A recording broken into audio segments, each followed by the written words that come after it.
कह रहा है find the coordinates, find the coordinates. Coordinates किसको बोलते हैं बच्चों? कोऑर्डिनेट्स बोलते हैं निर्देशांकों को। वो कह रहा है यहां से जो निर्देशांक होंगे वो निर्देशांक आपको फाइंड करने हैं ऑफ द पॉइंट, उस बिंदु के निर्देशांक ज्ञात कीजिए विच divides the joining of this and this in the ratio 2:3। कह रहा है उस बिंदु के निर्देशांक ज्ञात कीजिए जो डिवाइड करता है इस और इस बिंदु को, इस और इस बिंदु, इन दोनों बिंदुओं से एक लाइन बनती है बच्चों, उस बिंदु से इन दोनों बिंदुओं से एक लाइन बनती है, उस लाइन को दो पार्ट में डिवाइड करने वाले पॉइंट के आपको निकालने हैं कोऑर्डिनेट्स। और कह रहा है किस रेशियो में डिवाइड करता है? 2:3 में, यानी कि 2:3 के अनुपात में ये पॉइंट, जो पॉइंट वो पूछ रहा है हमारे से, वो पॉइंट इन दोनों पॉइंटों से मिलने वाली रेखा को क्या करता है बच्चों? डिवाइड करता है। उसके आपको कोऑर्डिनेट्स फाइंड करने के लिए बोल रहा है। तो मान लेंगे बच्चों let the point of P physical to x, y। बच्चों हमने उस पॉइंट को, जिस पॉइंट के हमसे वो कोऑर्डिनेट्स पूछ रहा है, उस पॉइंट को हमने बच्चों P मान लिया है। और इसके हम क्या बात फाइंड करेंगे बच्चों? इसके हम कोऑर्डिनेट्स फाइंड करेंगे जिसको हमने x, y माना है। मैं आपको थोड़ा सा डायग्राम के थ्रू समझाने का प्रयास करता हूं बच्चों, जरा प्यार से समझना, बहुत ही अच्छा सा क्वेश्चन है। मान लीजिए ये A है और ये B, मान लीजिए B है, और A के जो हमें कोऑर्डिनेट्स दे रखे हैं वो है बच्चों -1,7 और B के जो कोऑर्डिनेट्स हैं वो है 4,-3। इसमें तो कोई दिक्कत नहीं है सभी को। उसके बाद बच्चों इन दोनों के बीच में कोई पॉइंट मान लेता हूं मैं P, जो मैंने यहाँ पे लिख भी दिया है, और इस P के मैं कोऑर्डिनेट्स मान लेता हूं x, y। इसकी वो वैल्यू हमसे पूछ रहा है, कह रहा है कि इस P के जो कोऑर्डिनेट्स x, y, इसकी असल में वैल्यू है कितनी। तो उस असल वैल्यू को निकालने के लिए मैं आपको एक तरीका बताता हूं बच्चों। ये साथ साथ रेशियो भी कह रहा है कि ये 2 रेशियो है और ये रेशियो कितना है? ये डिस्टेंस नहीं है, रेशियो है। तो मैं ऐसा करता हूं, इन दोनों रेशियो को मैं m1 और m2 के द्वारा डिनोट कर देता हूं।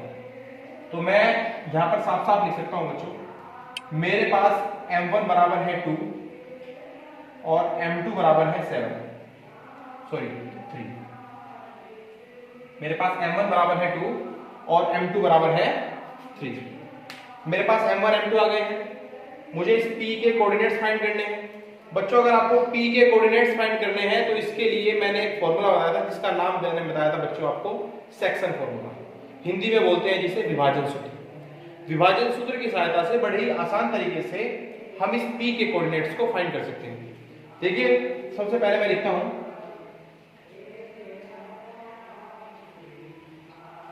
Section formula. सेक्शन फॉर्मूला क्या कहता है कि अगर आपको P के कोऑर्डिनेट्स फाइंड करने हैं तो वो आएंगे आपके पास m1 x2 plus m2 x1 upon में m1 plus m2 coma m1 y2 plus m2 y1 upon में m1 प्लस m2। इतनी बात मुझे लगता है सभी के समझ में आ रही होगी बच्चों। बस खेल खत्म हो जाएगा। इसके बाद अगर हमने यहाँ पे वैल्यू रख दी और इसको हल कर दिया थोड़ा सा, देखो बच्चों मैं इसको मान लेता हूँ x1, ये मान लेता हूँ y1, ये x2 और ये y। बाकी हमारे पास P की जगह पर मैं सीधा सीधा लिख सकता हूँ x, y। तब आप बच्चों गौर से देखेंगे m1 कौन है मेरे पास? 2 है।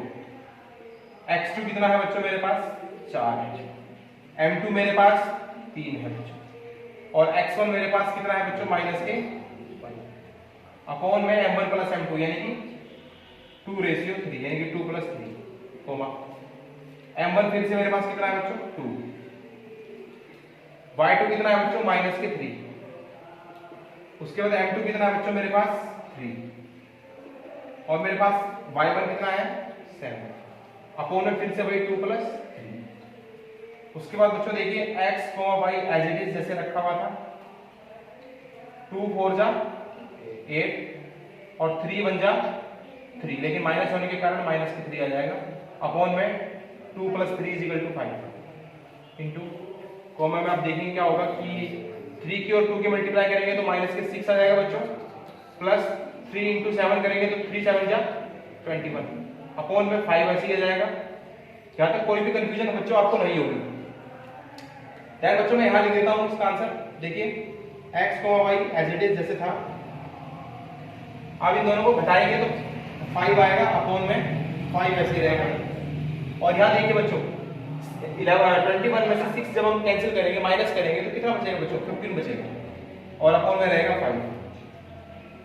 उसके बाद x, y as it is जैसे था, 5 1 जा 5 और 5 3 जा 15। तो हमारे पास x, y इक्वल टू आ गया 1 रेशियो 1,3। तो this is the coordinates of point